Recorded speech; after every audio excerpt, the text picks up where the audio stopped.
Hello, and welcome to Wands and Fronds, the weekly podcast where we cover magic, herbalism, and more. I'm Nick, And I'm Shannon. and we're your co hosts. And today I'm talking about nymphs in general, and then one very specific nymph named Calypso. Oh, hey girl.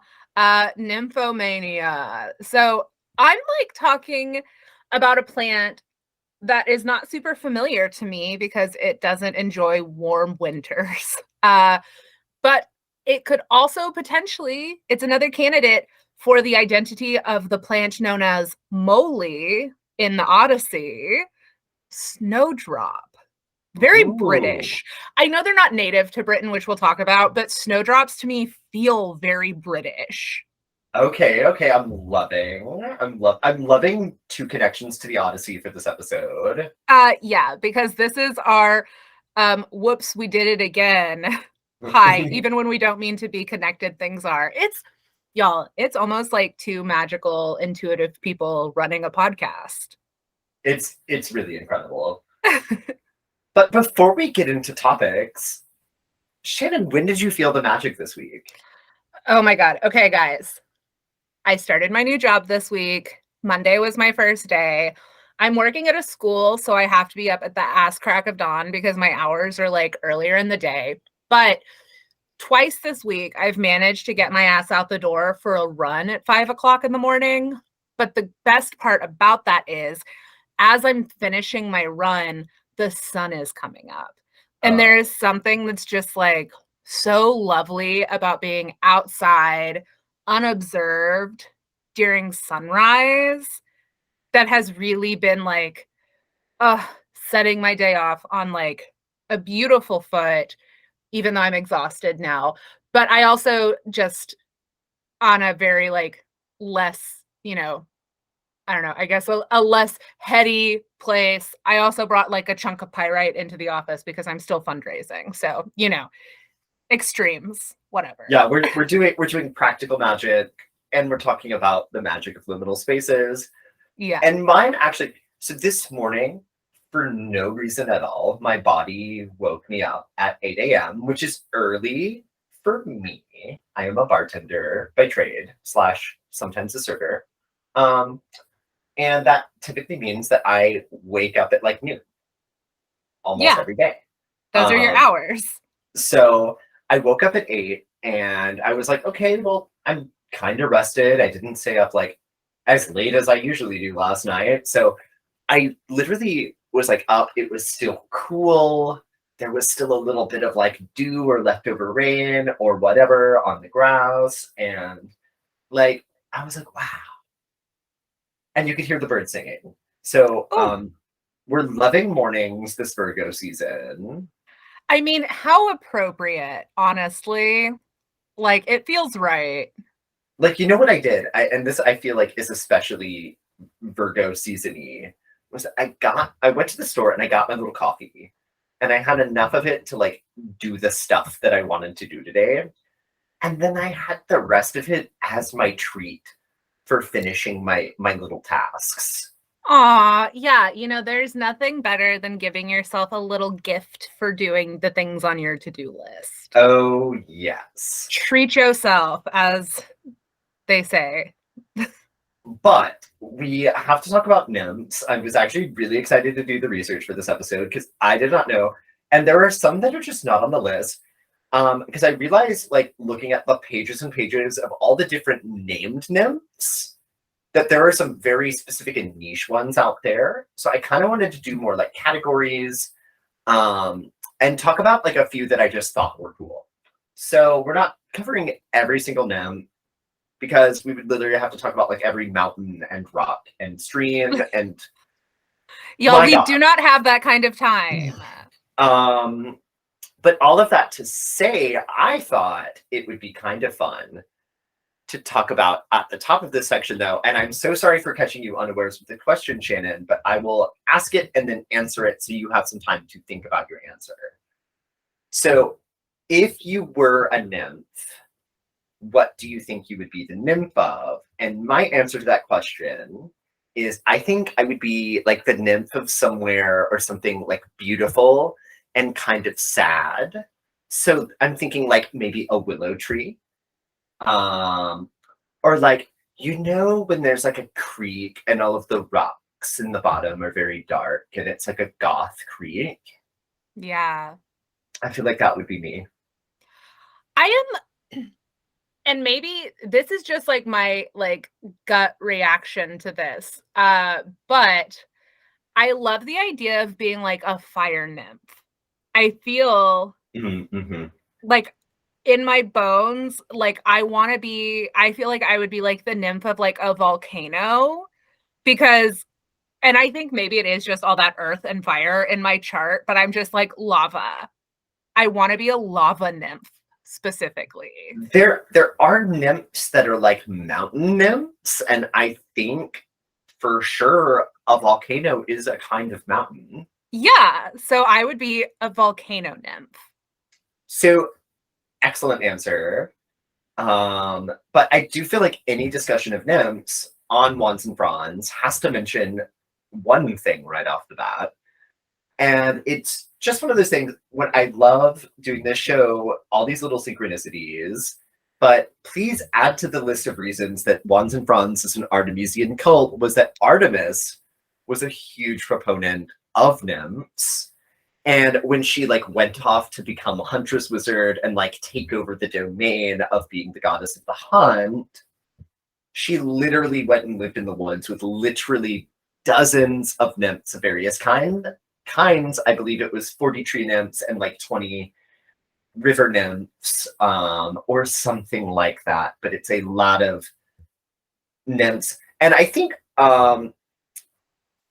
we did touch upon this in the Callisto Ursa Major segment. So Yeah. I think that we can all assume there were a lot of orgies. they were virgins. Right. So that was it. Right. That's like the whole vibe. They're just really good lady friends who all hang out in the forest and like brush each other's hair in meadows when they're like hanging out. And bathe naked, but no Mhm. homo. No homo. About Yeah. about 60 nymphs chilling in a hot tub, 5 feet apart, all of them, because they're not gay. Yeah. You know, that's like the moral of Greek mythology is no homo. No homo. Absolutely not. All of which to say is I've always thought nymphs and nature spirits were VV cool. And I've always kind of hated the thing in like fantasy books like Narnia and others where like the nymphs and spirits are always like mystical background characters, like a little Mrs. Dash, so you know that the world is mystical and magical. And it's like, okay,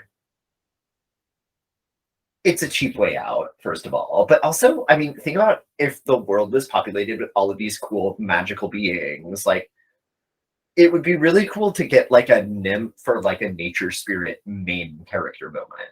Well, yeah, because it's like, how many variations on fucking chimeras do we have to have taking the lead in our fantasy creatures?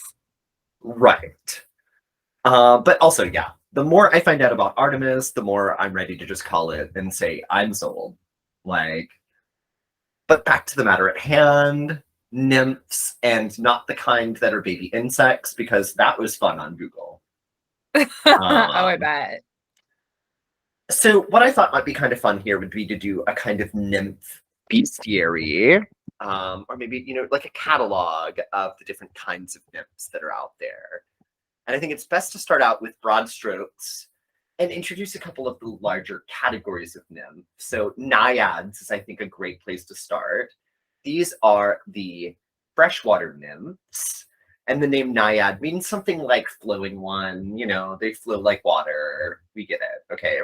Can I just say that I have always, and I don't know where this comes from, but my assumption in nymph lore has always been that the water nymphs are the hot girls. I think so. I mean, I would imagine they wear like a lot of like silky fabrics. Yeah, they just have like it girl energy to And me like for some like reason. long flowing hair. Yeah. I see it. They really are it girls.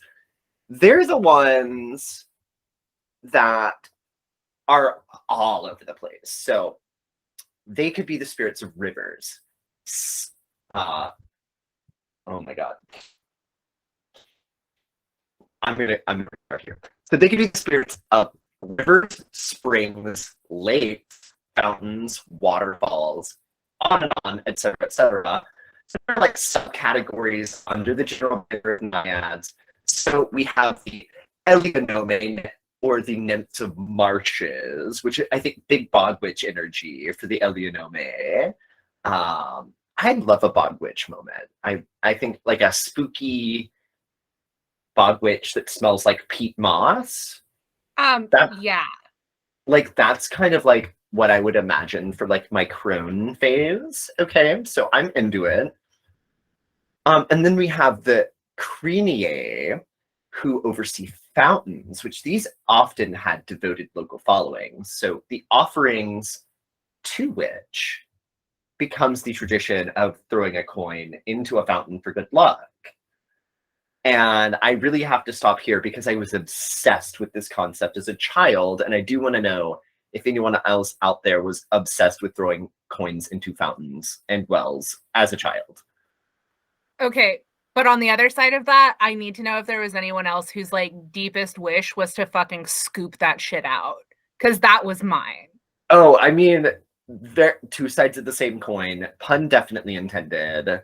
Because I was like always trying to get more money to throw in. Because I was like, I want all of the wishes. Yeah, you're like, okay, so more money, more wishes? More money, more wishes. A wish for each penny. Like, can you make change for me, please? Yeah, it's like, okay, why are we going for a dime when we could get 10 wishes instead of one? 10, you know, and it's like, I think you kind of scale back what the wish is based on the, you know, denomination of currency. Little wishes. Yeah, and also like historically, little wishes are less likely to ruin your life. So go for all the little wishes instead of the one big one. Yeah, exactly. So then we have, moving on, because there's so many nymphs. There's so many nymphs to cover. We cannot stop, not even once, not anywhere. But we have the Limnides, who embody the spirits of lakes. And no offense to the Limnides, but we both come from a lake town. I wouldn't be keen to run into a lake nymph. I feel like a lake nymph like lives in a trailer park under the lake and like somehow smokes a cigarette underwater. Yeah, like I feel like they're haggard. Like they're the Yeah. ones who have like long claws on their very webbed fins and like their Mhm. teeth are not right. Like their teeth are really No. sharp and creepy. Like, yeah. Yeah. They're kind of like kelpies, or I'm Oh my like, God, Kelpies. so Ooh. I'm not a fan. I'm not a fan of the idea of a lake nymph. But then we have the Potameides, the spirits of rivers. So these are very popular group with pages and pages and pages of the listed individual nymphs. And often these nymphs intermarry with gods or higher ranking humans. And there's considerable evidence that lots of Potameides were worshipped in local cults. Really makes sense when you think that most ancient Greeks essentially worshiped nature, and having fresh flowing water is kind of a big deal to be grateful for. But what's also cool about the Potameides is that they often appear in family trees. So, like, river nymphs are often like listed as being married to some kingly ancestor, and then you kind of claim like divine heritage this way. And I mean, I think it's so interesting that these like genealogies are listing like river spirits as just like ladies that their grandpa married. Okay, but like, can I just say it's a win-win because either A, people used to just fucking marry river spirits, dope, or B, you're related to a woman who was literally just like called a river nymph. Like, can you Yeah. imagine like what hot great grandma energy there is there? Oh, absolutely, absolutely. You come Uh, from a line of babeliest babes, babe. right. So then we have the Pegae, the nymphs of springs. So these ladies are giving me like hidden oasis vibes. There's something like weirdly romantic about a bubbling spring. Like, can't quite put your finger on it. There's mystique there. I think this is an elite kind of nymph. It's like, are you bubbling Brook Spring biased because of your little fairy? Your little Maybe. fairy. I love a bubbling spring. I think it is one of the most exciting things in the world. I love it. Maybe that's your jam. Maybe that is my jam. But okay. So we love that. We love the nymph of the bubbling spring. And we're moving on to another broader category of nymphs, the dryads or the tree nymphs. And actually, the dry part of the name, dryad, originally refers to oak trees, but dryad does become this colloquial term for all of the tree nymphs. And so, something unique to this category of nymphs is that they aren't always just the spirits of the trees, but also the landscapes around the trees. But let's get into the types. So, first off, we have the Meliae, who were the nymphs of ash trees, but also had a pretty important job, which was marrying human men before women existed, which, according to the myth, would mean that all the subsequent generations of humans would be like half nymph genetically. And can I just say, I'm so sorry, Melier, whoever put that fucking duty on you. I apologize. Well, and ash trees have been shitting on mankind for the rest of forever. Right. They got their due. You ever park your car under an ash tree? Oh, yeah, and it just jizzes all over. They're getting their revenge. But maybe we are all half ash nymph without even realizing it. And then we have, okay, we're moving on. We have the Oreades. I am butchering these, and I did try to practice them before we did this, but moving on. The Oreades were the nymphs of the mountain conifers, and as such were also seen as the nymphs of the mountains themselves. So perhaps, Shannon, you are an Oreades type nymph that just so happens to be from a volcano. Down. So chilling there. But they were related to satyrs. So the Oreades were chilling with Pan as well as the satyrs, which were like the male version of the like piney forest nymphs. Oh my God. I feel like Pan would be soups down to come chill with me as a volcano nymph. Yeah. So I'm just saying, like, I think that all works out. You're well on your way. Party. It's a party. But then we have the hamadryads, which are oak and poplar spirits, and these are usually specific and sacred trees, either in the crook of a river, which we love. We love an oak tree in the crook of a river. Like, that's old school. Like, that's where you go to do witchcraft and shit. Your sacred grove, etc., etc. Nice and readily built there for you. And a lot of these nymphs that I'm talking about can actually be these spiritual entities that can exist without the thing that they embody actually existing anymore. So it's kind of like Haku from Spirited Away, like they've concreted over the river and built apartments, but the spirit of the river is still out there in the spirit world. With a hamadryad, they straight up will die if their tree or their sacred grove is destroyed or disturbed too much. So Wow. you don't, that's bad juju. That's like 7 years of bad luck. You do not want that. But probably one of the most revered kinds of wood nymph ultimately also has to be one of the most fragile. Balance in all things, right? Yeah, those are the rules, man. But next up is a personal favorite, the Meliades. These were the nymphs of fruit trees. And they were seen as the guardians of shepherds and grazing livestock, which is also kind of like big Artemis energy. like sort of the edges of civilization. And fruit trees, that's kind of gay. Fruity, if you will. It's a little fruity. And then, they've got all these gorgeous flowers in the spring. They make their own perfume. Is there anything gayer than like a cherry blossom? No, Yeah, absolutely not. They might as well just be goblin dicks. exactly. We've said that a billion times, and listeners, we're just delivering the truth to y'all today. So, lastly, in the tree nymph, I would be remiss if I left this out, were the Daphniae, who are the nymphs of laurel trees. And everyone knows, if I've said it once, I've said it a million times, I love laurels. Okay, but up for another broader category, sky nymphs, all right?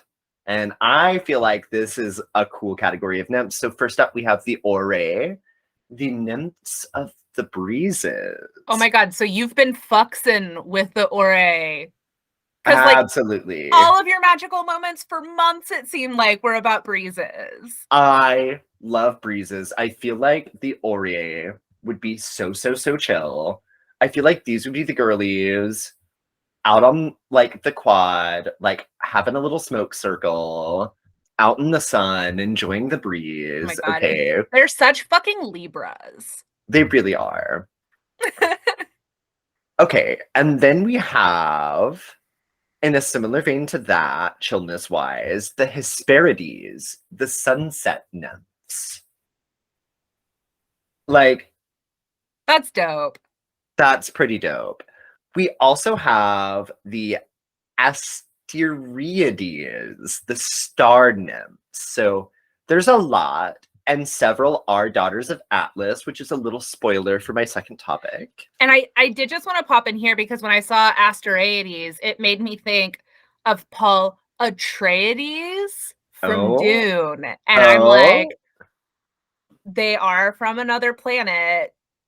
Is that where he got Atreides? Is it from Asteriades? Because it's like so close spelling wise. It's really quite close. It's like one letter away. Anyway, sorry. I saw that and I was like, what? Dune? But since we do not have all day to do this specific topic, I wanted to talk about two miscellaneous nymph types that I found particularly fun and wanted to put on at the end here. So the Lampides are the torchbearers for the underworld for Hades and Hecate. Yeah. And I would hold a torch for Hecate. I love Lampides. I feel like they're always such like cool little creatures when they show up in stories. They do seem very cool, but also I feel like being like a torchbearer of the underworld, like that sounds like a cool secret organization. Yeah. And also, so they did have, which kind of made me go off on this weird side tangent, they did have an order of sort of like clergy. It was like it was passed down familially, but it was under the Hierophant, and they would have all these like leaders of these certain families that would hold the torches for nighttime rituals. And it was a very important position, and it might have been a secret organization, a la, sort of like Freemasonry, but they were literally called the Torchbearers, and it was like in Athens. Love. So we'll save all of that for some other time, but I thought it was very, very cool. And lastly, the Maenads, who were the nymphs that had orgies with Bacchus in the forest. When that, it's like, obviously they hung out with Bacchus all the time, but when he had an orgy, they were like the people that were already doing the orgy. So like if you wandered up to a Bacchanalia, they're the nymphs that are just already fucking in the woods. And they're the Maenads. Another nymph job I would gladly take if I had the opportunity. Yeah, I was like, where do I fill out my job application? Because I'm Really really though. tired of getting up at 5 a.m. But y'all, I'm excited to talk about Snowdrop. So, Snowdrop, or Galanthus nivalis, which is like pretty dope Latin name.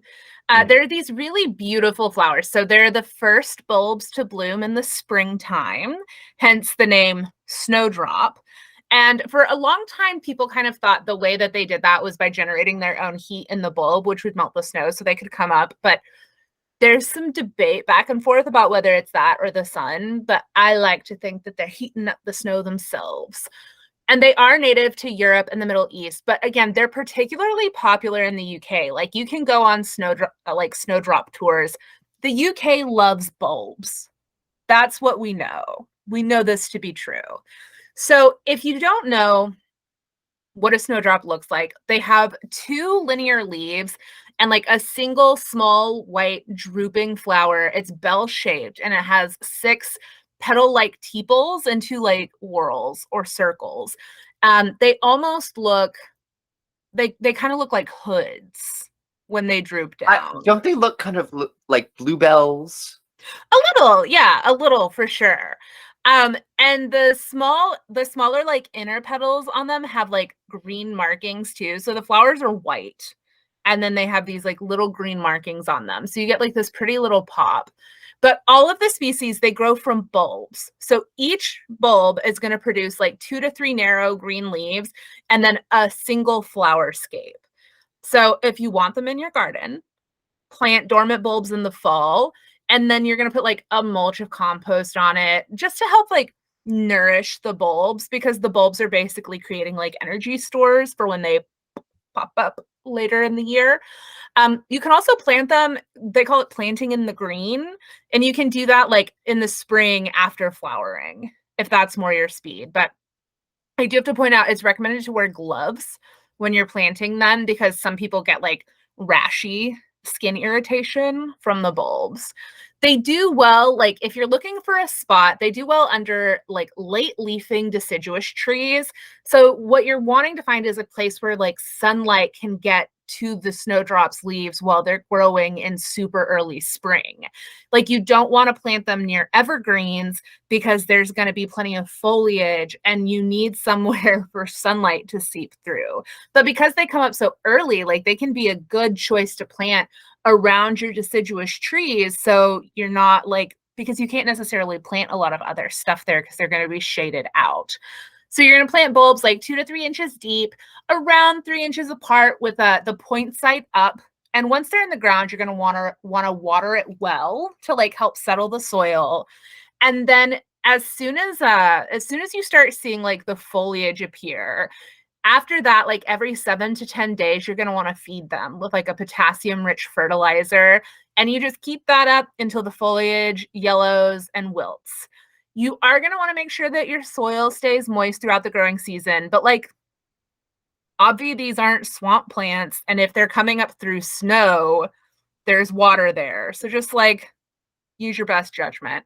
The great news for you guys is that snowdrop bulbs multiply and naturalize like really easily if they're left undisturbed. But if you want to like keep some order in your garden, you can just dig them up and divide them like after the foliage dies back in mid to late spring, all the way up to early autumn. You can dig them up, divide them, and replant them. But the Galanthus bulbs tend to actually dry out pretty quickly if they're out of the ground. So you're going to want to just like replant them. And then by mid-autumn, they'll have started growing again and shouldn't be disturbed until after blooming. So like that's the general planting and care. They're pretty straightforward. It's, again, I kind of mentioned this at the top. They're really good for those of you that have cold to moderate winters. But assholes like me in Los Angeles, where winter means 60-degree weather, these plants are not impressed. So please, if you have snow, plant these because I can't have them and I want to see them. But I'm mostly excited to talk about these because it's another plant that could be moly, which is described in Homer's Odyssey. So like as a recap, Circe, our poison bay, gives Odysseus's men, quote unquote, food mixed with evil drugs, which turns them all into literal pigs, which, I mean, again, quite a great, like, snap moment for Cersei. But this happens, and then enter Hermes. And Hermes hands over a plant to Odysseus that's supposed to help protect him from Cersei's magic. And it's not named, but they describe it, and it's referred to as moly. So this is why, like, there's kind of this fun, weird, like, botanical espionage, like all sorts of weird, like, research, and could this be it? Could this be it? It's like a fun, like, secret. Espionage is not the right word. Y'all, I've been up since 5. So there's a lot of plants, like there's a few plants that people think could be moly, but the plant was described as black at the root with a flower white as milk. So far, so good with Snowdrop. But in 1983, Andreas Platakis and Roger Devoisin presented like a really cool, convincing argument that Snowdrop was like the actual identity of moly. And so shit's about to get nerdy, y'all. But the chemical action of Snowdrop is what is called as anticholinesterase.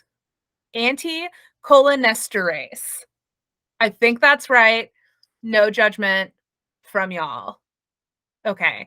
But again, this is about to get really like nerdy. So an anticholinesterase is an acetylcholinesterase inhibitor. So essentially what this plant does is the chemicals in it inhibit the breakdown of acetylcholine, which increases the levels of acetylcholine and extends the duration of the interaction. So the tropane alkaloids block acetylcholine at the nerve receptors due to their anticholinergic effects. So an anticholinesterase would reverse the central actions of a tropane alkaloid. One of the chemicals in the bulb of the snowdrop, galantamine, is an example of an anticholinesterase. And the effects of moly that Homer describes really like point to this being the type of chemical action that's taking place. And this is super, super dope because if it is indeed the case that Snowdrop is moly, this would actually be one of the very first examples of an anticholinesterase drug being used to prevent or reverse poisoning with tropane alkaloids, which is like super cool. It's a poison preventative, maybe a reversal, but like tropane alkaloids are really cool. And there's a lot of like debate around this. And anyway, so it's like, it's super nerdy, but I hope you guys enjoyed that little like Bill Nye the Science Guy moment as much as I did. So yeah, nerdy poison preventative, also a sign of hope for the spring. So like what other magic might you do with Snowdrop? It's a plant that's commonly associated with Saturn, but I didn't find a lot of other correlations. And that's probably because there are actually a fuck ton of old superstitions about snowdrops being like unlucky. That comes up a lot. And people speculate that it's because they were probably early on like planted by monks near churches and in graveyards. So there might be that like association with death. So I mean, again, I don't necessarily get that vibe, but if you have a cultural tradition that says steer clear, by all means, please do. But I had a few thoughts for ways you could incorporate them into your magic.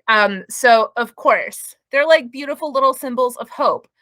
I love the idea of using them on an Imbolc altar. Like Imbolc, February 1. It's around the time when snowdrops often start coming up. How perfect is that? Imbolc's all about like the promise of the return of spring. Are you a person who works with Greek deities? Do you want to honor Circe? Because all men are pigs and it should be disclosed. Perhaps you offer her some snowdrop. Some religions and practices also say that like the appearance of snowdrops can indicate the ending of sorrow and suffering over the loss of a loved one. So if you're doing work related to like grief or acceptance, you know, you can do some cut snowdrops and bring them in. I think these are also a great one to maybe like dry in a book and have like some beautiful, like dried white flowers I think are really gorgeous because they get this kind of like cream, almost like translucent Oh like yeah. vibe to them. So, those just some ideas. I mean, again, don't go eating it to reverse poisoning on yourself because call poison control. I did get CPR and first aid certified today. So, as an expert, I'm going to tell you if you get You are an poisoned, expert. call poison control. But my sources today were gardendesign.com, Good Witches, Magical Flowers and Herbs.blogspot.com. Shout out to you, lady. Wikipedia, The Poison Path Herbal, and ecoenchantments.co.uk. That was lovely. And I do love like a dried flower in a book moment. Oh my God. I have so many dried flowers that I need to figure out what to do with them. You showed me. You should put them in a frame. Have you seen like my little shadow box that I have currently in my bathroom, but Yeah. it's moved around over the years.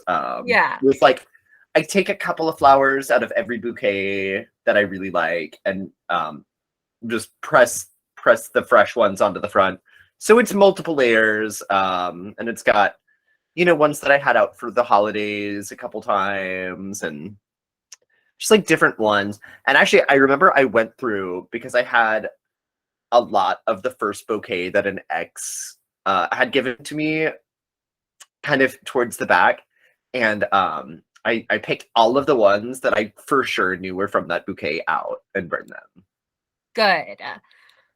But Nick, all of that to I say, was going to say, before we get into Calypso, how the fuck could someone get in touch with us? oh gosh, we've made it so easy for you. You're welcome. So you know that our podcast is called Wands and Fronds. And so our name on literally everything is Wands and Fronds Pod. For instance, if you wanted to go to Gmail and send us a little email, it'd be wandsandfrondspod@gmail.com. If you wanted to go to the Instagram, where we always are, because we are millennials, like eat shit Gen Z. I like watching my little reels. Okay, that's where I see most of the TikToks anyway. And we're there. And when I ride the bus, I love to respond to messages on the Wands and Fronds Instagram. So like shout out to you guys for being active on there. And patreon.com/wandsandfrondspod. And we have an incredible offer for you. You can see our beautiful smiling faces while you listen. It's the favorite TV show that you didn't know that you're missing out on every week. And it could be yours for $5 a month at the lowest end. And we're going to get back on our bonus episodes this month. I know we had like a couple of months off over the summer with some of that extra content, but we're getting back on that. My favorite bonus episode is we did like an entire episode about Miss Cleo. Y'all, call me now. Call me now, child. We did that. I will say, even as a spoiler, I have a guest lined up that wants to talk about the Mothman. He's just trying to warn you about the bridge. Stop being so rude to him, you speciesist motherfuckers. But yes, I cannot wait for that. I'm so stoked. Anyone who doesn't already know this about me, please understand how fucking obsessed I am with cryptids. It's pretty real. But okay, like, review, subscribe. If you're gonna leave a review, we did come up with a very fun template for you to use, which is this podcast is good, 5 stars. Or you could say Nick and Shannon make a very good podcast, and I think that would just do some really good work to getting us on some searches. It's been a minute since we charted, and like again, shout out Romania. Yeah, shout out Romania for being the last place we charted. Who's going to be next, y'all? Okay, get on the people in your country. I would like to see us chart in Greece because we do a lot of Greek content. And I would love to hear from a Greek person how bad my Greek is. And I'm actually going to Greece next year. So. Woo! But yes. Speaking of Greece. But speaking of Greece, actually, we're probably maybe not talking about Greece, but we are talking about Calypso. So we could not do the nymph episode without talking about one of the most famous nymphs there is, because we already talked about one of the other famous nymphs with a similar name, Callisto. Callista Flockhart? Just kidding. So, and this one I think does illustrate an interesting point about nymphs, was that we talked about all the different kinds of nymphs there are for like trees and mountains and blah blah blah blah blah, sunsets. I mean, can you imagine the luck of everyone else is like, oh, you have to bear a torch. Ooh, you live in a tree. Oh, you just are a gorgeous sunset. Yeah, I mean, sit back with a daiquiri and enjoy that. some girls get all the luck. Some girls get all the luck, but a lot of the individuals that are categorized as nymphs in Greek mythology are the children of gods. So, like, lady demigods even would be a conveniently and mostly inclusive way to think about this. Okay, so we have a little story about a very famous nymph called Calypso, who was that kind of nymph, and her dad was a little guy called Atlas, and you might remember him as being the guy who has to hold the world on his back forever. NBD. Which is like a pretty important job, but it's also a punishment because he took the wrong side when the Olympian gods were overthrowing the Titans. Yeah, it's like, does Atlas or Sisyphus have it worse? Truly. Like, I'm gonna say maybe Atlas, honestly. I think Sisyphean gets, like, the Sisyphean task is, of course, I think the thing we all think of when it's like, oh, this is awful and horrible and I hate it. But I'm like, I would much rather at least be actively doing something. Right. You're just standing there with the literal weight of the world on your back. Like, not a good deal. No, but Atlas has a daughter called Calypso, and she's kind of included in this punishment. So she has to live on an island that they call the navel of the sea. And when I say navel, I mean like a belly button for everyone who did not put that together.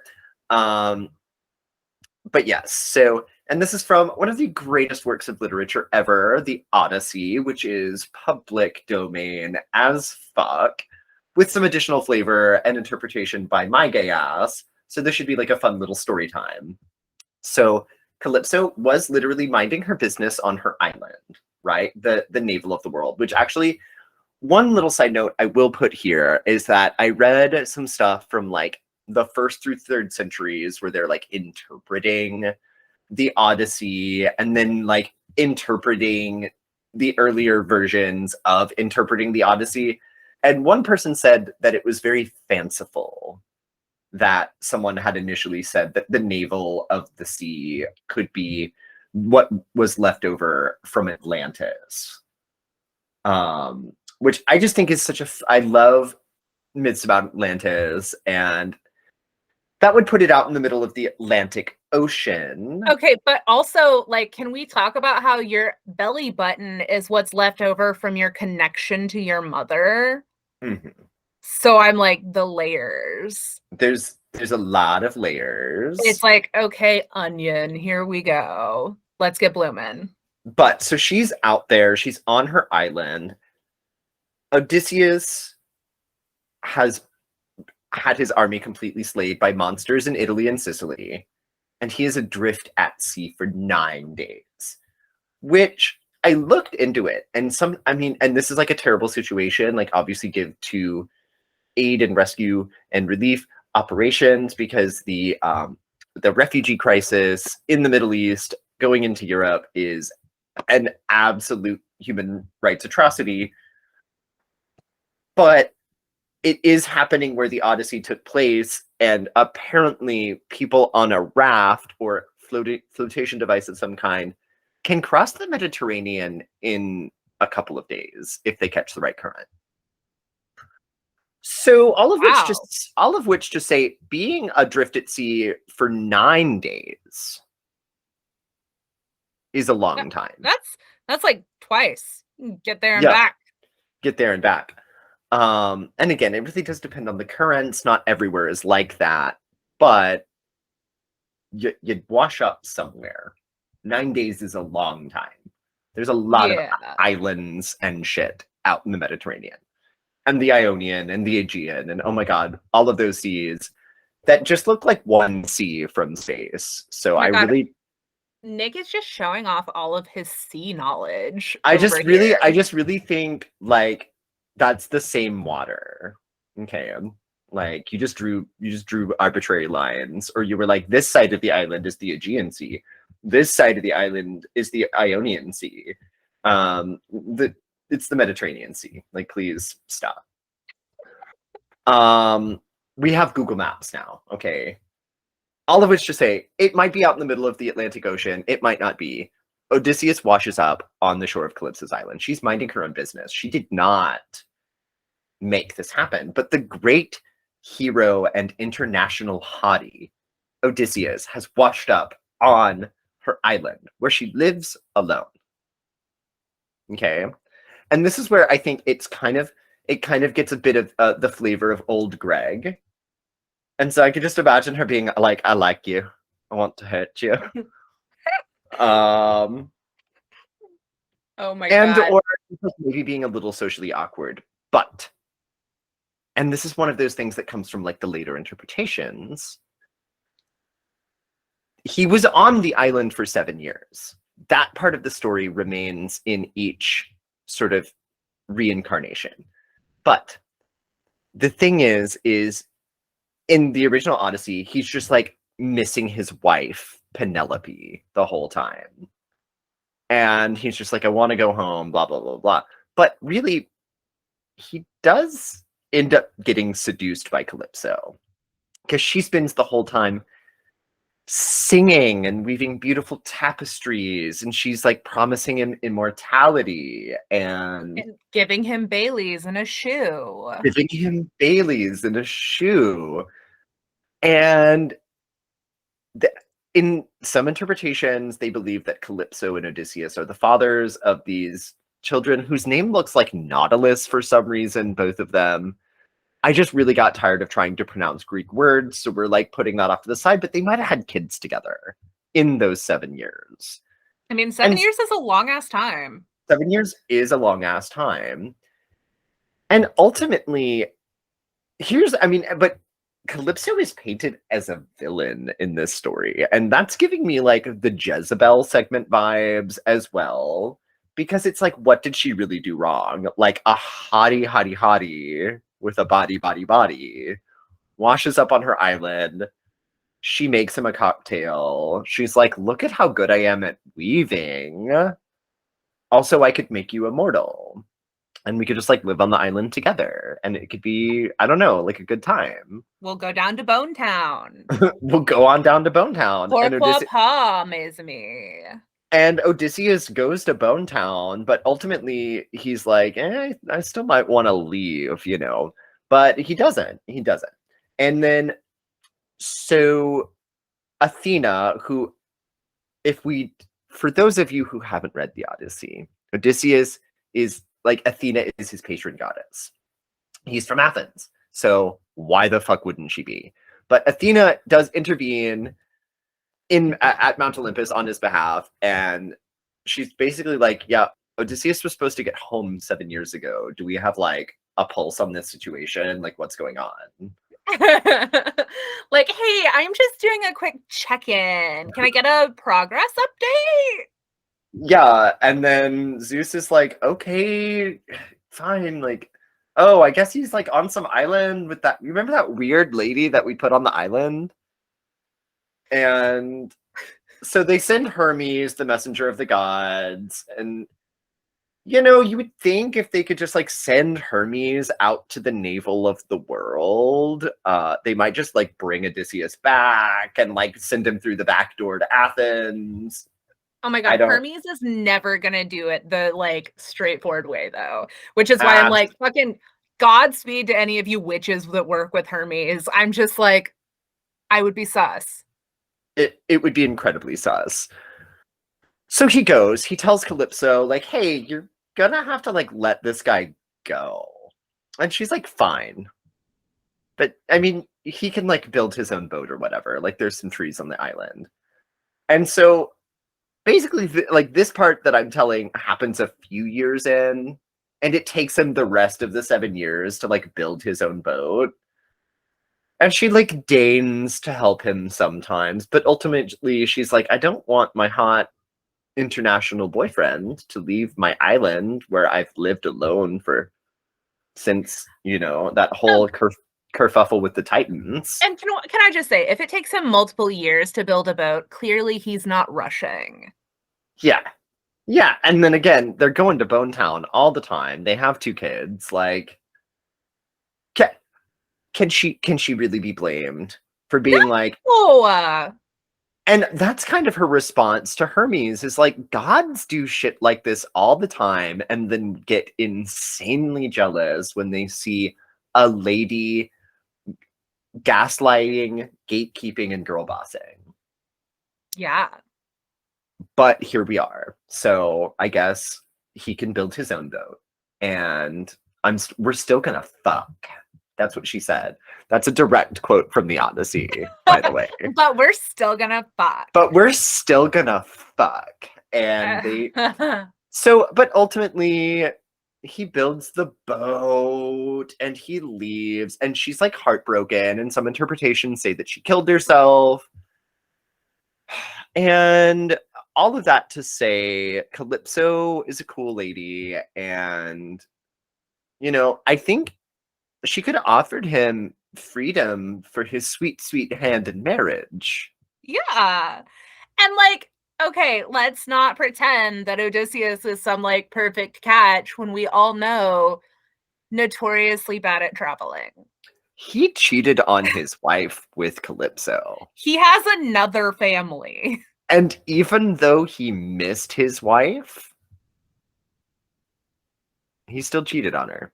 He missed his wife so hard, he fucked another lady for 7 years. For 7 years. Like, I don't know, man.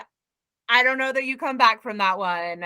I mean, but you would think, okay, if it took 9 days to float out there, he could probably have built a raft and been back where he was in Sicily in like 4 or 5 days. Shit, I mean, it's a fucking Greek myth.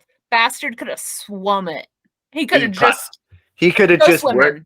just worked out really hard and then swam it like those swimmers do the English Channel. Yeah. Which, there's so much speculation about what the navel of the sea is. Some people even said Ireland. Yeah, I mean, what? Okay. Where is Calypso? But okay, so it's almost the bitter end. Story time's over, kids. It's almost time for bed. You need to brush your teeth. It is. And I've got a tarot scope. And I am just like living, laughing, and loving for this combo because I got Sagittarius, our beautiful little archer kitty. Pew, pew. And for you, I have drawn the 8 of Bones, which is equivalent to the 8 of Wands from my Macabre Tarot deck. And like, does any other card have more Sagittarian energy? Because like one of the things that the 8 of Wands can symbolize is air travel. But y'all, this is your fucking like go, go, go. So the 8s in the deck and the 8s in the Wands come after like the 7s, right? And the 7s is all like trials and tribulations. And but then by the time 8 gets here, it's just like green light from the universe, fucking go, go, go. It's a lot of like motion oriented stuff. So it's like you're in the middle of the fucking marathon. Don't sit your ass down, Sagittarius. Keep going, you crazy little centaur babies. Also, if you've been thinking about taking a flight, do it. Wow. That's it. I mean, really, the 8 of Wands is just so much like, yeah, you got this. Go for it. May I please speak for my Sagittarius moon? Yes, you may. Okay, so I think I spent a whole night when I was on my trip in Mexico starting to plan my friend's trip to Las Vegas that we're doing in January of 2024, and then literally was not back a full day before me and my roommate started preparing some plans to go to Greece and Venice next summer. Yeah. So I'm literally buying plane tickets soon. So Well, this card says, yeah, this is the time to do that. Don't stop. I'm not gonna stop. I'm never gonna stop spending all of my disposable income going to cool places so I can see them in person. Fair. So something for everyone to look forward to, I think. Yeah, but I think that's the bitter end. It's not so bitter. We'll be back next week with I don't remember what the episode is for next week, but hey, you guys, this was episode 95. So our 100th episode is coming up in 5 weeks. Yeah, so if you have stuff you want to ask us or questions, things you want us to talk about, if you have any like really cool, sweet emails about how much these first 99 episodes meant to you, email them. You guys know where to find us. I want to get 100 emails. I don't think we've had 100 emails since we started this podcast, so that would be a feat, y'all. Let's get 100 emails for 100 episodes. We love you. Love you so much. Okay. What do we say to all the nymphomaniac bitches out there?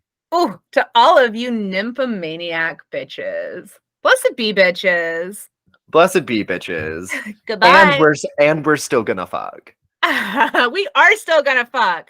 Goodbye. Bye now.